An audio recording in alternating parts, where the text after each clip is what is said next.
എവിടെ ഇപ്പൊ ഇത് വിള് കൊറേ നേരമായല്ലോ വരാ പറഞ്ഞിട്ട് കാണാനില്ലല്ലോ. ആങ്ങള ഇവിടെ തന്നെ ഉണ്ടല്ലോ. എന്താപ്പം മുറ്റത്തിന്റെ ഒക്കെ ഒരു കോലം. മാസങ്ങളോളായി തോന്നുന്നുണ്ട് ഇവിടെ ഒക്കെ ചൂല് കണ്ടിട്ട്.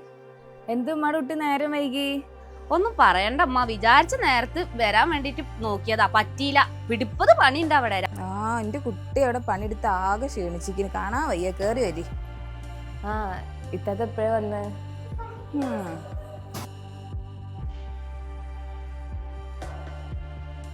ഇത്താത്ത വന്നിണ്ട്. അതെ, തന്റെ വിശേഷം അറിയാവുന്നാവും, നീ വയ്യാതിരിക്കില്ലായിരുന്നു. അങ്ങനെ ആവാൻ വഴിയില്ല.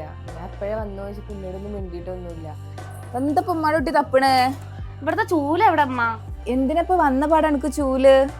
ഇവിടെ ഒക്കെ കിടക്കണത് കണ്ട, എനിക്കത് ഇങ്ങനെ ഒന്നും കിടക്കണത് കാണാൻ പറ്റില്ല. എന്നെ കെട്ടിച്ചോടത്തൊക്കെ വന്ന് നോക്ക്, അവിടെ ഒരു പൊടി പോലും കാണൂല.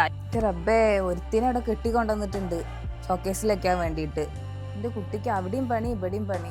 അപ്പോഴേ നിങ്ങളോട് പറഞ്ഞതാണ് ഈ ഭംഗിയൊന്നും നോക്കിയിട്ട് കെട്ടിക്കാൻ നിക്കണ്ടാന്ന്. ഇപ്പൊ എന്താ, ഷോക്കേസിൽ വെക്കാനല്ലേ പറ്റിയിട്ടുള്ളൂ. ഈ എപ്പോഴാ വന്ന്? എന്താ ഇത് വന്ന പടഞ്ഞ മുറ്റടിക്കല പണി?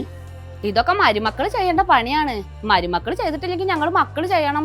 ഈ 2 ദിവസം നിൽക്കാൻ നിൽക്കണമെങ്കിൽ സന്തോഷമായിട്ട് നിന്നിട്ട് പോവാ. വെറുതെ തല്ലുണ്ടാക്കാൻ നിൽക്കരുത്. ഉള്ള അവസ്ഥ അപ്പൊ അങ്ങനെയാണ്, മനസ്സിലായി പോയി. ഓന്റെ ഭാര്യ മാത്രമല്ല ഗർഭിണി, ലോകത്ത് ആരും ഗർഭിണി ആവാത്ത പോലെ ഞങ്ങളൊക്കെ 2 പെറ്റ തന്നെയാണേ. പെരയൊന്ന് വൃത്തിയാണെങ്കിൽ എന്റെ മോള് വരണം. മങ്ങള് 4 പെറ്റതല്ലേ, ഞാൻ 2 പെറ്റിക്കണ്. ഓളെ കാട്ടിക്കൂട്ടല് കണ്ടാ വിചാരിക്കും ലോകത്തിൽ ആദ്യമായിട്ട് പെണ്ണുങ്ങൾ പ്രസവിക്കണെന്ന്. നല്ലപോലെ പണിയെടുത്താലല്ലേ സുഖമായിട്ട് ഇവിടെ പ്രസവിക്കാൻ വേണ്ടി പറ്റുള്ളൂ. അതിന് പറ്റിയൊരു ഇന്റെ ആങ്ങള. എന്ത് പറയാനാണ്, ഓനൊരു കോന്തനല്ലേ. നിങ്ങള് പോരാഞ്ഞിട്ടാണ്, പറഞ്ഞു പണിയെടുപ്പിക്കണം. ഞാൻ എന്തായാലും പോവുകയാണ്. ഞാൻ 2 ദിവസം നിക്കാൻ വേണ്ടി വന്നതായിരുന്നു, എനിക്ക് വയ്യ. ഉമ്മാരെ കുട്ടി പോവല്ലേ, 2 ദിവസം നിക്കാൻ വന്നിട്ട് എന്റെ കുട്ടി